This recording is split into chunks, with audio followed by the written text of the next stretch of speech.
All right, so my kids went back to their mom's house, so now I get back to reviewing movies because I can never do it while they're here, as you guys know by this point. If anybody's wondering what's going on up here, let's just say that I homeschool my children. I have before the quarantine, I have their whole life. We finished the Brain Quest workbook.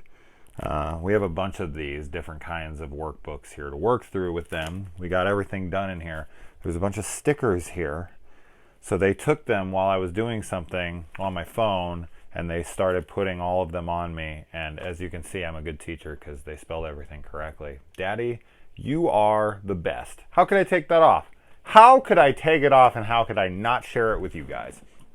Anyways, so if there's any dads out there, if they're wondering if they're the best, I have evidence that I am the best. So sorry. I mean, you can take second best. That's fine. But irrefutable, right? So, the Mothman Prophecies. This was requested by a patron named Cassie Lynn Blevins. That Blevins name sounds pretty familiar. I think is this any relation, or maybe a sister or a wife or something to somebody with that last name that I know? I know that last name. I can't remember the first name of the person. But anyway, so Cassie became a patron, and she wanted the Mothman Prophecies done. Now this is a film. This is a film that I'm often cited saying that it is a perfect example of how a PG-13 horror movie can be perfectly effective. Like, you do not need an R rating to have a great horror flick. And this is a prime example. There's a bunch of good examples. This is one of them. So, The Mothman Prophecy is one of the only films to genuinely creep me out when I watch it. Now, I think scares and what troubles people or what gets in their head, that's subjective. That's everybody's different. So something like this might be super boring to somebody and it might be terrifying to other people. I'm, more on the spectrum of thinking that this movie is terrifying. Now, as you guys know, I don't really get scared when I watch movies all that much. But I will not lie, and I've seen this movie a decent amount. I had a hard time sleeping after I watched this movie. Now, I hadn't eaten like almost all day. My blood sugar, blah, blah, yeah. Oh, yeah, he's trying to make up excuses for why he's a little bitch. Okay, fine. But what I'm saying is that it really did. It got to me. When I was watching it, I was just like, fuck, man, this movie is so eerie. The whole time, I'm just sitting there like, there's just dread. Like pouring off the screen. Like, I could just feel like it's leaving the screen and entering the room. Like, I just feel the atmosphere taking over the entire room that I'm sitting in. Like, I feel just pure dread the entire time I watch the film. I don't know why this film does this to me. And any film that's extremely atmospheric like this, that's like a slower burn, more psychological, even though this definitely is more supernatural, but it comes at it from more of a psychological angle because the man's time and mind is getting distorted and whatnot. That's more psychological. What makes movies like that atmosphere work? Like, I've been really trying to pinpoint atmosphere. I've been trying to understand, like, if I was to sit down and write out a movie and then direct it and get together with a cinematographer and all of that, how do I recreate atmosphere? What makes great atmosphere? Is it the music? Is it the musical choice? Is it the editing? Is it the lighting? Is it all of the above? I think it's all of the above, but like, what is it that makes a film so atmospheric? I really tried to pinpoint it, and I struggle with it a bit because a lot of the times I watch the film and on paper they seem very similar to other movies that have no atmosphere, that don't fill the room with dread, as I said. But they kind of tick all the boxes that the other one does. I guess it's just the perfect combination of these elements, right? And the Mothman Prophecies just nails every aspect of atmosphere. There's just a sense of foreboding. Like there's a sense of, there's this like supernatural presence looming throughout the entire film. The Mothman is almost never seen. I mean, he's probably on, he's on screen less than the fucking Babadook is, and people are complaining about the Babadook and that there's not enough Babadook in it. They clearly haven't seen the Mothman Prophecies, because the Mothman's in this movie for less than the Babadook is in the Babadook. He's seen for milliseconds, like 4 or 5 times in the movie. Literally fucking milliseconds in the movie. So he's never a screen presence, but he's an atmospheric presence the entire film. Like Indrid Cold is always there in the film to me. He's always on your mind at every time, at any given time within the film. That's masterful filmmaking. You're never letting the audience lose sight of what they're supposed to be afraid of. What the the villain, the antagonist is of the film.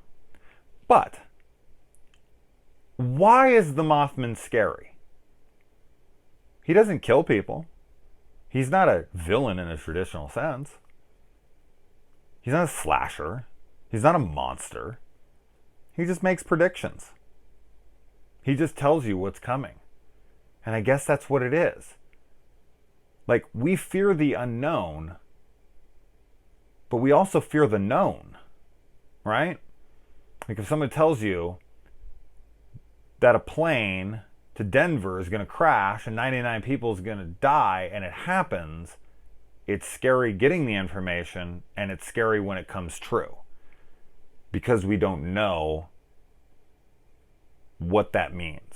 And that's just it. I think that's, I have so many notes here, but I haven't even touched them yet, because this film, it really, when I was watching it this time, I was just sitting there thinking, like, what is the purpose of the Mothman? Do I believe that there's a Mothman?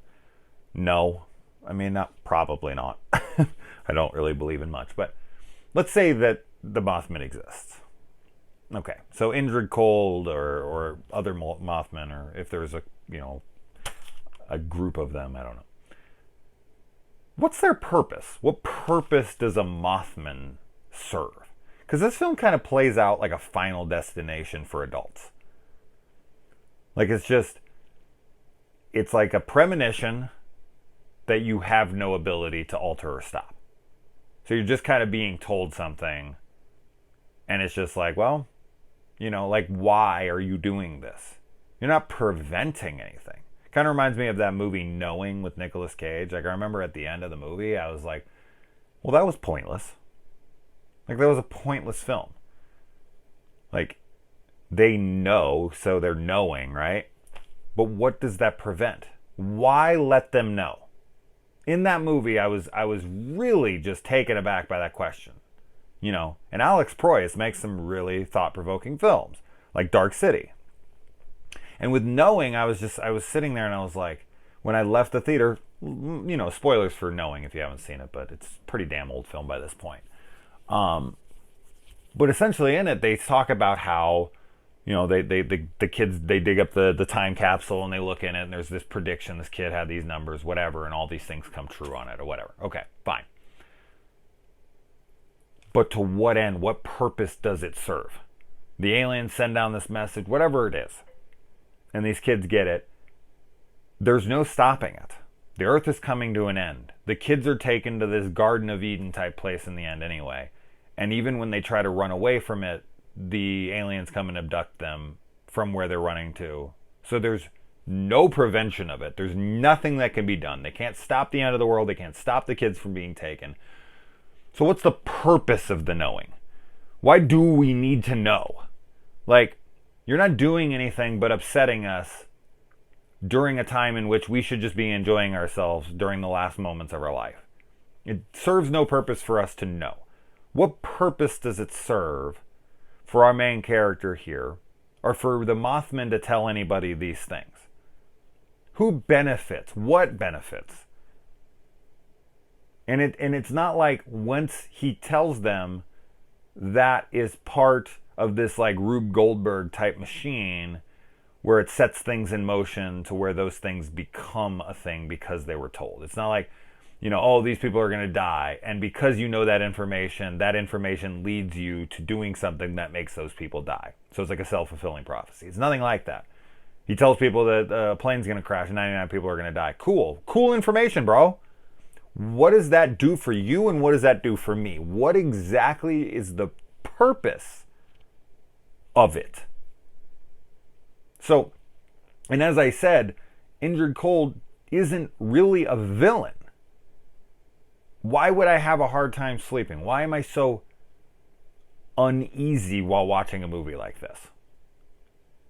Like, why?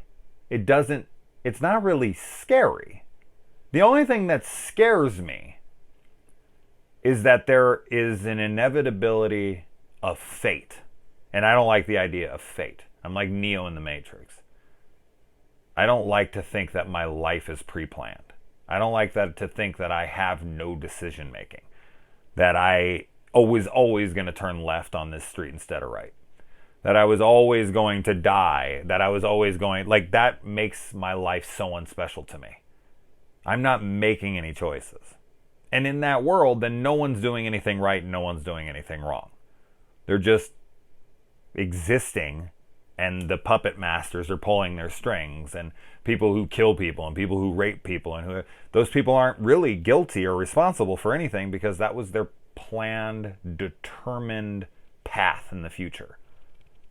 Like, that person was always going to rape that person. That was what was destined to happen. So then are they really bad guys? Yes and no, right? Because that was their destiny. That was their fate. They were always going to be a rapist. They didn't have a choice in them. They didn't make the choice to rape them. They raped them because that was their fate. So for me, fate is bullshit. For me, it's sitting there saying that these events are going to happen and there's nothing you can do about it. For me, fuck that. I have a choice. I could kill myself tonight or I could live another 80 years. You know what I mean? Like, that's my choice. And to say that my suicide isn't my choice, to say that my whatever that I do, have my children, whatever, these were all destined things. No, I'm not with that.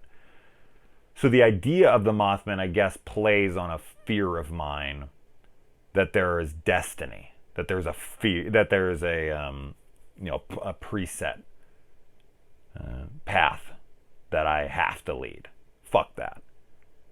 And just the way the movie plays out too, where like Richard Gere doesn't know where he's at. He wakes up, he's in his car, he comes there, this guy's telling him he's like been on his doorstep the last 3 days. He's like thousands of miles away from his house. He had to travel like 600 miles in an hour in order for him to be, in Point Pleasant like he is. That would fuck with you so hard. Like you've lost scope. Like you've lost the plot, as Gordon Ramsay would say, or any Englishman, I guess. That's an English saying, right? You've lost the plot. I like that saying. Yeah, I mean, just imagine like driving and then like an hour passes and somehow you're 600 miles further than you were an hour ago, and somebody's telling you that you've been there for 3 days, doing this exact same thing that you're just doing in this moment. That's psychological, man. That's torture. That's like, what? I have no control over myself. Do I know who I am? And especially after something like his wife dying. And I can't imagine, like, I'm a single person. I am a diehard, hopeless romantic who desperately wants to find a partner and fall in love. That's like the end game for me. To think of someone finding that person, going through all this shit, and finally getting that person. Like, if I finally found that person after all the bullshit that I went through, all the failed relationships, through all of the trials and tribulations of dating and whatnot, for them to just get some like crazy disease, some rare disease, and just die seemingly overnight. it's beyond comprehension. It's beyond my ability to even understand. I don't even I don't even know. I would take it so poorly that when I was 600 miles further than I should be, I probably wouldn't be all that surprised. I'd be like, yeah, I expected for this to happen. I expected for me to crack. I expected for me to lose my fucking mind.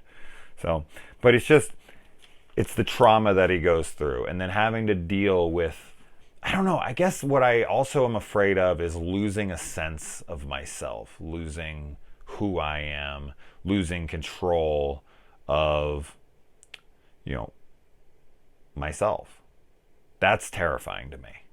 Not being in control of your time and your space, all of that, what makes you you, is absolutely terrifying to me. And I think that this movie really does a good job of portraying that. And I don't know, it's just so effective to me. I think this is an overlooked film. It's a Richard Gere PG-13 horror film based on a questionable folk tale, urban legend, whatever. So for a lot of people, they look at that and they'd go, like, no, not interested. That's going to be lame, whatever. It's so not. It's just so not lame. It's such a great film. And just seems to never get old to me. Every time I watch it, I feel the exact same thing. Another thing that I find fascinating about this movie is that we all remember the same line. And when this film's brought up, any fan of it is going to pretty much instantly bring up this line. And it's just one word. And you probably already know what that word is, but there's something that Indrid Cold says in this movie that is just stuck in our brains forever. And why, of all the lines and all the things that he says and all the ways and everything that's uttered in this film, what's in my hand? Chapstick. The chapstick line. It sticks in your mind. It's chapsticks in your mind. Why? Why is the chapstick line such a memorable line from this movie? Because he says a few things in that conversation there. Like, where's my watch? It's in your shoe under the bed. Like, what's on this page? And he reads him the page line. What's this and that? And he tells him. But the chapstick line.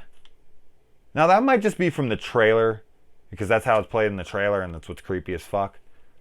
But I'm not so sure. I'm not so sure that everybody saw that trailer. But for some reason, that chapstick line really is memorable.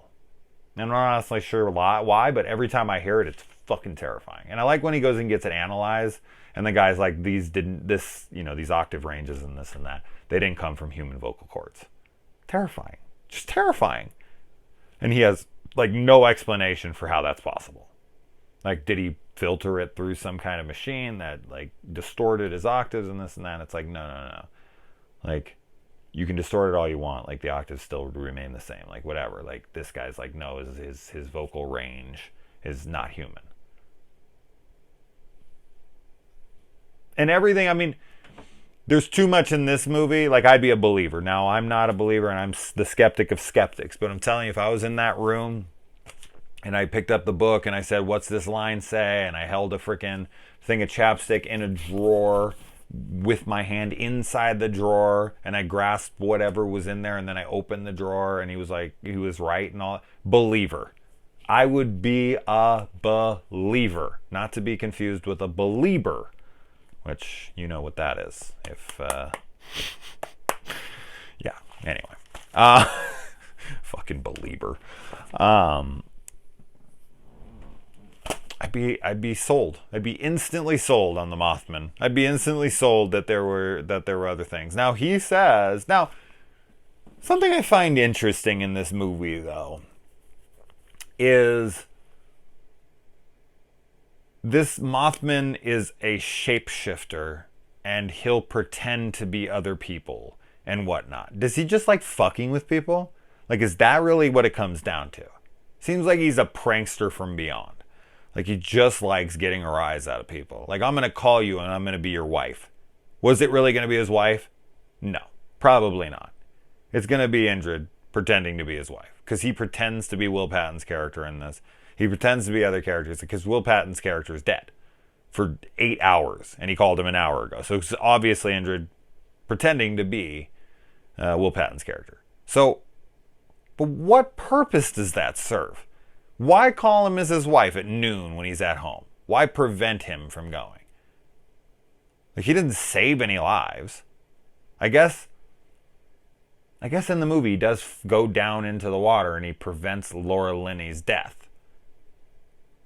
But he prevents nothing else. So the whole movie is just him trying to prevent him from... But if he would have never taken him there in the first place, he would have never prevented Laura Linney's death. But was he destined to save her life and the Mothman was there to make sure that happened? Like, is that what his purpose is? Does he, like, telling that guy that 99 people were going to die in the Denver crash, that didn't save anybody's life. So that doesn't really add up. He's not consistent with telling people. Why Point Pleasant? Like, he's going to go to this place and he's just going to tell a bunch of random people there and he's going to appear on trees and burn into their trees and have these big red eyes and he's going to let himself be seen and he's going to be drawing in these...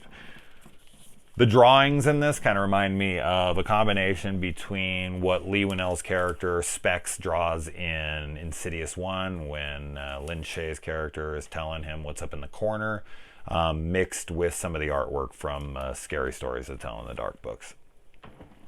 So yeah, the imagery, the stuff of what he's supposed to look like, which I think is effective. Like, if you show your monster, it can really, really hurt the film. Now, not always, by any means. There's plenty of movies where the monster's shown and it's a huge attribute of the film. But there is something to be said for certain films. These things should be left in the dark. And I think the Mothman, this was a smart use of how much he's shown and not shown at the same time. And let me see if there's much else I want to talk about here. I talked about a lot of things that are on this list. I mean, I pretty much almost covered everything. There's that bridge collapse. I read that they reconstructed that entire bridge, like beam for beam, like in a miniature, like 1/3 scale, 1/5 scale, or some shit. And then destroyed it. I thought that was pretty cool. The effects on that and everything look really, really good. So it was definitely effective, and you can tell the care put into it. And I think that what's driving Gear's character here towards Linny's character is like he doesn't want to become attached to her. He's starting to care about her, so he kind of starts pushing away from her. But like that's just another thing. Like the Mothman appears in her office. His ex-dead wife appears in Laura Linney's, police station to ask how Gear's doing and to see if he's okay and this and that. So was that really her? Like, why would the Mothman need to do that? Other than for her to convey to him, to relay to him, that she said that just to fuck with him. This is what I'm saying. So he's like a prankster, man. Like, what purpose does it serve for him to pose as his wife? But then if it is his wife, then why isn't she just coming to him? Why would she go to, a girl that he's now interested in? And why would it be at a time with the Mothman around? Are like ghosts? And why is he the only one seeing ghosts of the past? There's premonitions of the future, and Laura Linney's character actually dreams of the future. She isn't told about it. She dreams about being the 37th person in the bridge collapse with the presence out there. It's like the mythology's all over the fucking place. It's still an effective creepy movie. And you also have the know-it-all character. The character that's actually a real guy that this book was based upon, his work. Like the guy who wrote the Mothman Prophecies is in this movie, but it's an actor portraying that guy. So you also have the know-it-all, Vincent D'Onofrio, this is what's happening, this is where it stems from, that kind of stuff. Character in this movie.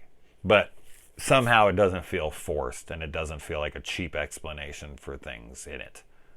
It feels organic to the story, from what I can tell. Or maybe it's just an older film, and I'm giving it a pass, and if it was a newer film, I'd be like, ugh, and we have the know-it-all person, which is probably true. That's probably true. But yeah, I mean, like, he's just, his mythology is so all over the place. I don't know what to make of the guy. I don't know what to make of this creature. I don't know what its intent is. I don't know what purpose it serves. And I don't know why it even scares me. It really shouldn't. Like, it shouldn't scare you. I mean, really all he's telling you is like, hey, there's another side to this. Like, there's an afterlife of sorts. Yay. Cool. Why is that scary? So I don't know. Why is this movie scary? It shouldn't be. But it's the way it's presented that's scary, right? So, yeah. And another weird thing is that with the collapse of that bridge, the Silver Bridge, which happened in the 60s. So this movie was not a period piece of the times, which is fine. I don't really care. With a horror movie, they usually up the body count to make it seem more tragic, right? Because the horror movie, you want it to be more horrific. But for some reason, they lowered the number? I don't understand that. Like, in the movie, 36 people die, but in reality, 46 people die. Why not just say 46? I can't come up with a single reason. Why change something like that? That happens in movies here and there, and I'm just, huh? Why? It's 46 people. Just say it's 46 people. Anybody got anything on that one? Yeah, me too. I got nothing. Makes no sense to me. But anyways, all right, Cassie, there you go. Mothman Prophecies. I apologize for it taking so long for me to get to this. But I also was like, that dude was trying to set him up. The Steve from freaking Sex and the City. Sex and the City, not Sex in the City, by the way, people. That's a Mandela effect, by the way. It's Sex and the City. She writes about sex and she talks about the city. Just so you know. That's why the title's like that. But Steve's trying to hook him up with some chick. And it's like, dude, like, if you knew somebody whose wife died, now I know it was 2 years ago, but, and yeah, I know people need to get back out there and this and that, but the dude will start dating when he's ready. And he's clearly just not ready. Like, if the love of your life died and whatnot, and someone was trying to set you up, it'd be like, really, dude? Really? You think, like, I want to date? If I want to date, trust me, I'll do it. Okay? I'm good. I'm all right. Look, I found the love of my life before. Like, I know what I'm doing. Just let me have my time. All right? Anyways, so, yeah, Cassie, thank you for the donation to Patreon. Obviously, if you want to join the Patreon, request something, you can find me, patreon.com/Sinister Cinema Reviews. Pretty simple. It's usually in the description below, too. So, anyway, enough promotion. I hate that shit. All right. Thanks, Cassie.